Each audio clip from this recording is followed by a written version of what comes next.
Great to have with us as our halftime guest, Joe Swagart. And Joe, if I started listing all the titles that you hold, all the responsibilities that you have, it might take a lot of the interview. So I'll just start with you're a busy guy there at Bayside. Oh yeah, stay busy a lot of the time. Now, math and science, I know you teach, and then of course you coach cross country, indoor track and field. You're the athletic compliance officer. Which came first, the academics or the coaching?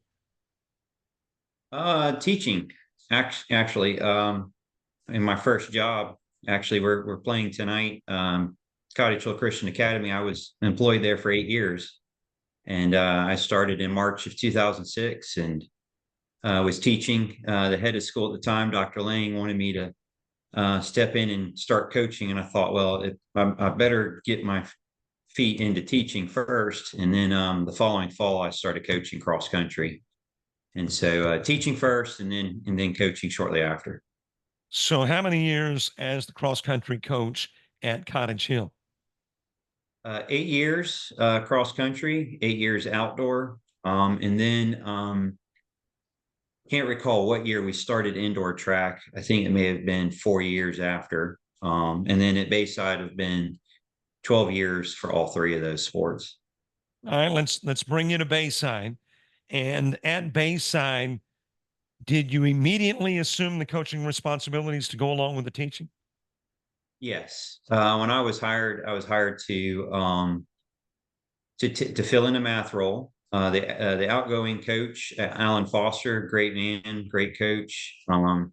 He was the admissions director, but he decided he and his family were going to take a year off, and they had some family that owned property out in France, and so they enjoyed France, and he asked me to consider it, and then we interviewed for the job here, and interestingly, filled in the current math position in the coaching. But I was also hired to eventually teach physics and AP Calculus BC, which we do now. You first of all, you're scaring me just with those names. I mean, math scared me, much less physics and calculus and beyond. All right, if you absolutely were forced to quit one or the other, which would you keep? Would you remain a teacher or would you be a coach? Oh, that's hard. I mean, I've talked with my wife about that many times. Like, if one had to go, um, the coaching it's its hours. But I couldn't. I've got to be able to do both. I enjoy both. And but if one had to go, it would have to be the coaching. You'd have more time in the evenings with your family, more time on the weekends, because coaching cross country, indoor, outdoor, a lot of our big competitions are on the weekends, and being able to make that happen. But it's definitely a hard thing, especially now. Now that I have a son who's on my teams, I finally get to coach him. And then with our youth development programs, we do cross country. My wife helps me with that program, and then we do outdoor track in March, April, and May.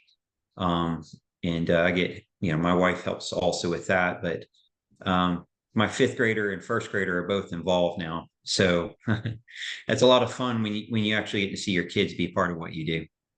I haven't mentioned it, but let's touch on it. The fact that you two are the athletic compliance officer. All right, what does that entail? So I just help get athletes eligible. We do, deal with uploading the grades, be certain the forms are completed, help build the rosters with the coaching staff, make certain our coaches have their credentials completed to be. But I just I'm a coordinator. I just help make it happen. At the end of the day, our athletic director, it's his responsibility to make certain everything's in order, and Coach Ferguson does. But I just assist with it, do a lot of the work during the summer. And then in January, we got to do all our physicals. That's when we, as a school, offer that opportunity. I'll have the responsibility of putting on that, have a lot of help. Without the help of our athletic department and the volunteers and the doctors, there's just no way we can get it done. And so in January, we'll do that. after the physicals are done, got to scan every one of them, got to upload every one of them, got to tag it to the kids before the end of January because a lot of our physicals will expire. But that's what that entails. Getting birth certificates uploaded, whatever documents are required with the Alabama High School Athletic Association. And I'm assuming that you've got to stay abreast of any changes that the association does. I mean, are there the refresher courses? Or do you have to attend those courses just to keep Uh, up with what to Not for do? me. Not for me. And I mean, it's pretty cut and dry. Whenever they add new documents, I mean, every 2 years, our coaches have to have a new CPR, and so the athletic department, Beth Johnson, our trainer, does a lot with that and helps coordinate that and getting that along. But no, it's not too challenging, thankfully. But any rules changes usually are dealing with how we govern each individual sport. There is a new transfer button that has to be clicked, and that has to be completed by the athletic director. That's something new, but all schools are having to do that, not just private schools, even the public schools, to keep up with transfers that are occurring. When cross country and indoor track and field is concerned, are there always enough or more than enough athletes for Bayside to have a team to compete? And if there is not, how do you recruit those athletes? It has its challenges, with cross country, just trying to maintain the program. We've had some gaps in student involvement for grades, and so right now we're really young. Of our 13 boys on the team, four of them, four of them are in high school, so 9 of them are middle school, and then with the girls. With the 9 girls we have, 3 of them are in high school, so 6 are middle school. So we're really young. You know, uh, Kids got to enjoy it. Kids have to have fun. And so that's part of what we're trying to create now with the younger kids, is making certain they're enjoying it, having fun, taking care of them by the competitions we provide. Um, with our youth development program, we have 6th and 5th graders that have done really, really well this year. And our hope is that they have really enjoyed it enough that when they become 7th graders, they'll want to do our sport. Um, with indoor track and field, we want to build as many relays as we can. So you do need depth for events. Last year, we only had 3 boys do indoor, or a few more than that, maybe.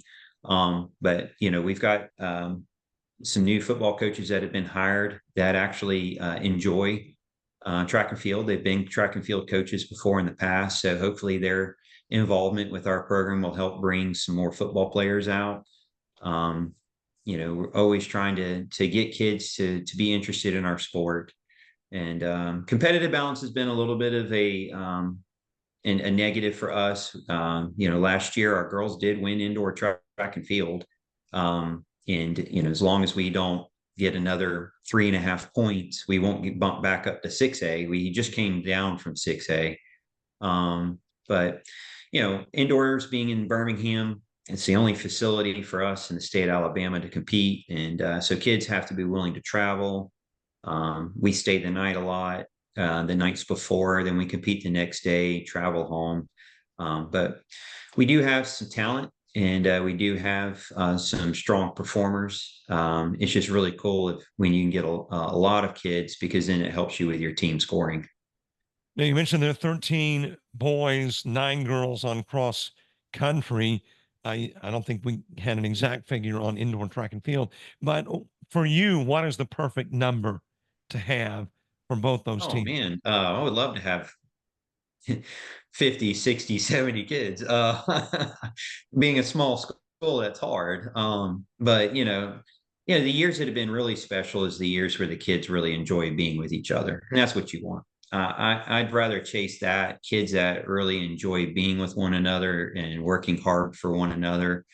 Those are the enjoyable teams. When we have these young kids are still learning the sport, my hope and goal is they continue to grow and get older, that they enjoy being with each other, and like we've had in teams in the past, that I think the excellence comes when teams are there for each other. and especially the sport of cross country. For track and field, and it's a little harder because you have your sprint group, you have your distance group, you have your throws group. Team unity is a little more challenging because those groups oftentimes train separately. Our coaching staff that we have each is going to have a strength in an area that they feel more comfortable coaching because that's what they did. I've got a throws coach. I've got another coach who did hurdles.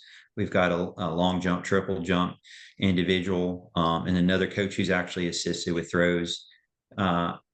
I've had to learn everything because that's what the head coach has to do. If you're going to have a successful program, you've got to.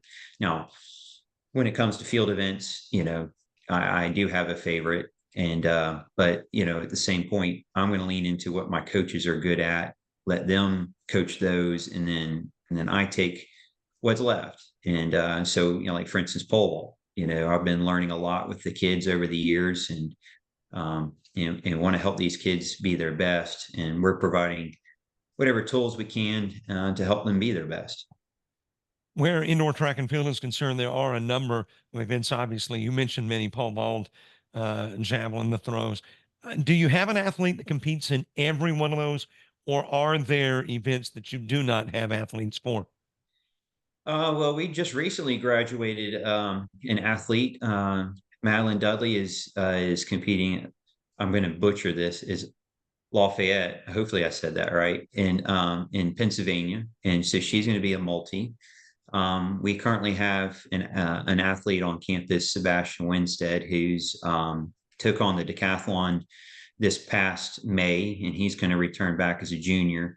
But it's very rare to have kids who want to do all the events. And then when you do, you have to have strengths in a good number of them to be successful with that. And so, we have a young man who's a senior now at the University of Alabama, Patrick Daves, who's Dan Waters there, the head coach, has wanted him to become a multi. And so he competes in the decathlon, but never did that for us. Patrick was really, really strong in hurdles, all the jumping events. And so we had never played with the throws. And so now he's having to do it with a 16-pound shot, a 2-kilo disc. It's a lot more challenging, but it takes a special kid to really want to do that. And it's a lot of work because you have more events you have to learn. Do the cross country and indoor track and field seasons run concurrent? Or are they consecutive?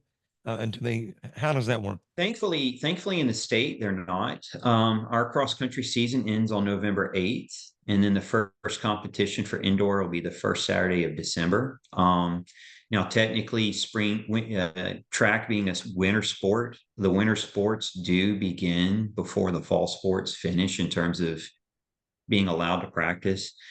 Since I coach cross country and some of my coaching staff is doing football, we're going to wait till the cross country season's over. I will work with some of our new kids and get an idea of where they might be interested. We have a few days where we say, hey, let's try these events. Like in particular high jump, kids have never done high jump before. We put an elastic band across the standards and say, hey, just jump as high as you can. And we keep raising the bar, keep raising it up. And you got to kind of get to see what their natural ability is before they've been coached, and then get an idea of, hey, what is your interest? I've had kids in the past that I would have thought, well, that's pole vault is not your sport. They come out as a 7th grader, I want to do pole vault. And then when that kid's a junior, it's clearing 13 feet, 14 feet. And sometimes you just got to lean into what kids really want to do, because if they have the passion to work on it, then they can grow. And so you explore those. And then, I've had distance girls in the past. They're like, we really want to try things. And we're like, well, you're really good at what you do. We really need to stay with it. But with where we are as a team now, and, you take in consideration, how do you compete as a team? And so right now, outdoor, we're going to be in 5A. And so it's a little bit more challenging and for team scoring. So last year the girls finished third, I think the boys 10th. So we're being more mindful of, this kid wants to try this. Let's really give them that opportunity, because that's the other part of high school sports is making certain kids get to enjoy what they do, and see growth in what they do. Not just always chasing team titles, but when opportunities are there, you try and take advantage of them, because it's it's another part of competing. Joe Swagart, first of all, I want to say thank you very much for chatting with us. I mean, you've got a very busy schedule. As a matter of fact, we record this in advance and it's a little after 9 o'clock. So it's been a long day for you. We appreciate you chatting. Before we go, last question. It has nothing to do with teaching or coaching. I've known a number of Swaggarts and they've all been 1G, 2G Swaggarts. You are a 1G Swaggart, as in WSAGART. So where does your group of Swaggarts come from? Michigan. Michigan. Well, my grandfather, he is, they're big on the family ancestry tree, and we've had documentation to Adam Swaggart, who came to the U.S. in the 1700s. He was a survivor of a shipwreck. Wow. Isn't that interesting? It is And indeed. so it's one of those names that got Americanized, and so we ended up getting 1G. Well, So but you're the right spelling, correct? I mean, that's the right spelling for. okay. I mean, it's fine. We're not related to Jimmy Swaggart. I can tell you that. My uncle would always say that we're not related to him. So, because he's got the 2Gs. Well, Joe, 1G Swagart, great to have you as our halftime guest. Enjoyed it last year, the same this year. Thanks so much for being with us. You're welcome. Thank you for asking.